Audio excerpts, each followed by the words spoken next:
Knowledge is a curse. 3, 2, 1.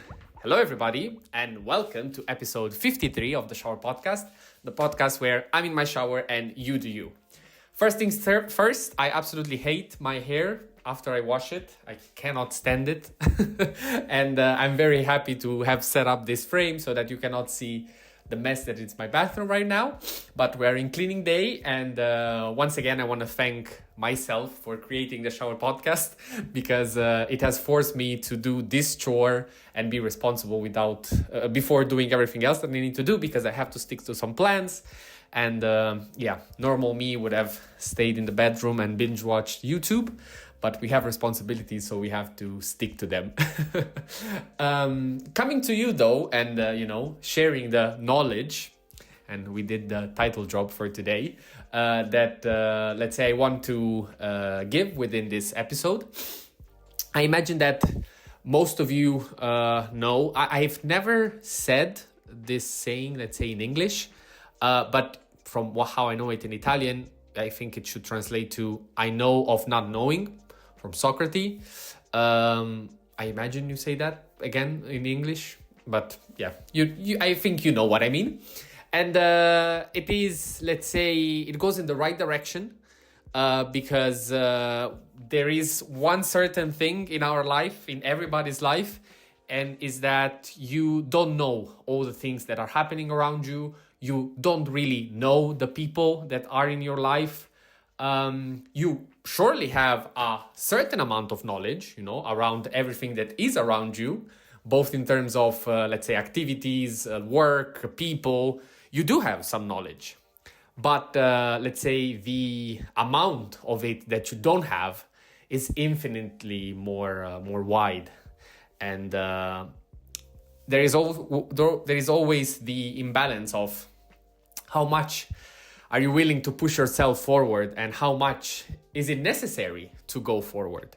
Connecting also to the episode of yesterday, nowadays it is absolutely, it's actually, it's ridiculous how easy it is to access knowledge.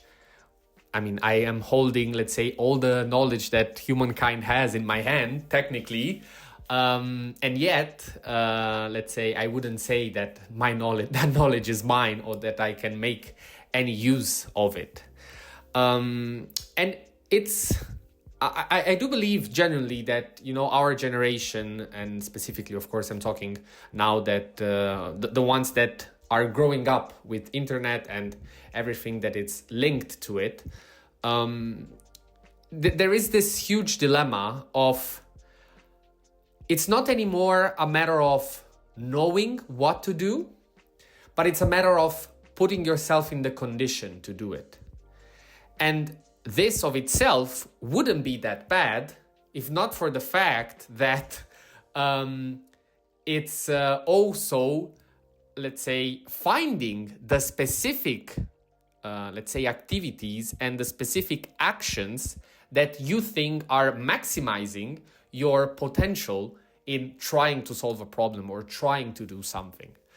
And that's why I call it a curse, because you're never going to escape it.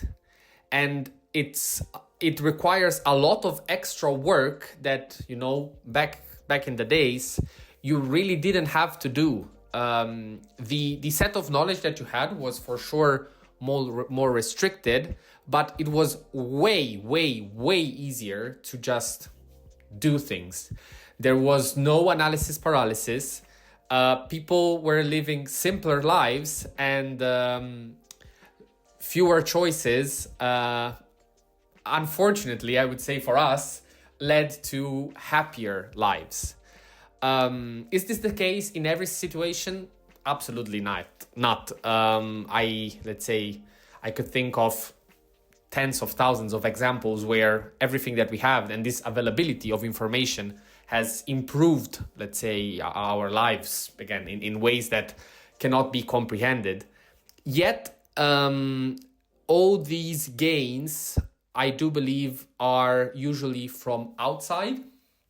And what I mean by that is that when you look at how we feel and how, let's say, this level of overwhelming informations and knowledge that we constantly could achieve, it ends up stressing people out. And also, as I already mentioned before, you are a bit stuck in the, first of all, what knowledge should I choose? Second of all, am I trusting the source and what I'm seeing?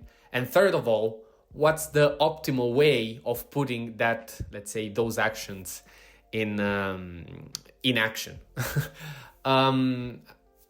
Speaking for myself, now, for example, I am trying to, let's say, understand how to fix the schedule around my day to be able to incorporate the right amount of physical activity that I want to do.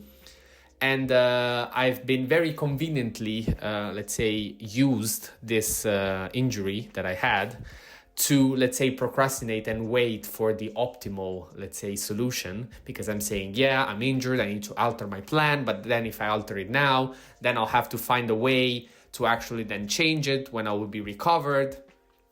And all of those are lies, straight up, that I'm telling myself, because deep down, the knowledge and, let's say, the research tells me that you shouldn't care. As long as you go out there, you put yourself into a state of, let's say, progressive overload, and you just try to do slightly better than you did yesterday, and you actually do it, you're gonna be fine, and it's gonna bring you so many more results than the perfect plan executed at the perfect way. So I'm really stuck in this, let's say, loop of I know what to do. I perfectly know what to do. I have every single tool that I might ever think about. And yet, here am I not doing things.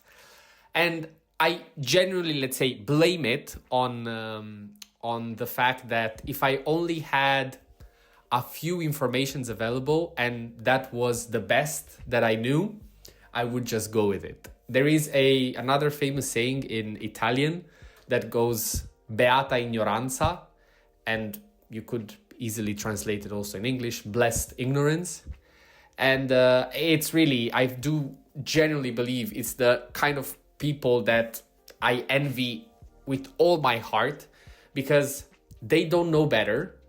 They live a simple yet most of the times very fulfilled life. They care about the things that they want to care about. They don't try to change that environment or that scenario, and they just go on with it. And sometimes not knowing is better than knowing stuff, because again, it puts you in a mindset, and it brings your mind into a space of non-action, the things that I was mentioning before, that it's one of the worst things that can happen to somebody.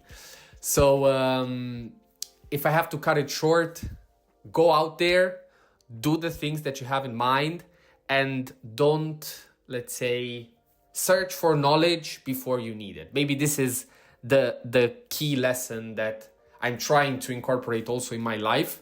There is no need to have that much information before you actually do something or actually need it. And it's okay also to guess. That's another thing that it's missing so much nowadays. We are afraid to guess. We are afraid to come up with our own solutions, because we know that with a click of a button or with a very fast search, you could find the exact answer. And I'm not saying that you shouldn't use that, and the exact answer is not exact or correct. It's not that.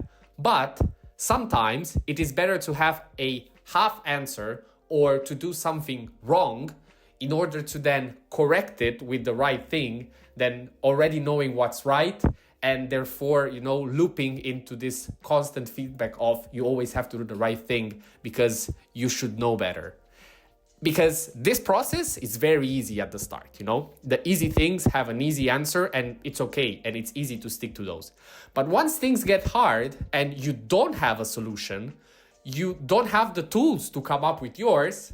And at that moment, you are again stuck and are actually, screwed, because there is nothing that can save you. Whereas if somebody that, let's say, it's slowly trying its best, doing things, making them wrong, but somehow reaching the same point as you, from that now on, he will have, let's say, build the habits and the attitude that he needs to keep going up. Whereas you are stuck because you have no manual in your hands to know what to do next. So go out there, even, let's say, without knowing stuff, and let's say try to care a bit less about knowledge, because as I said at the start, it is really a curse. This was episode 53 of the Shower Podcast. Thank you very much for listening. As always, if you are not subscribed, feel free to do so. It helps me a lot, and also to leave feedbacks and comments. It's let's say my dopamine hit when I see the pop-up of a notification coming up with the comments that you leave on my videos. And see you at the next one.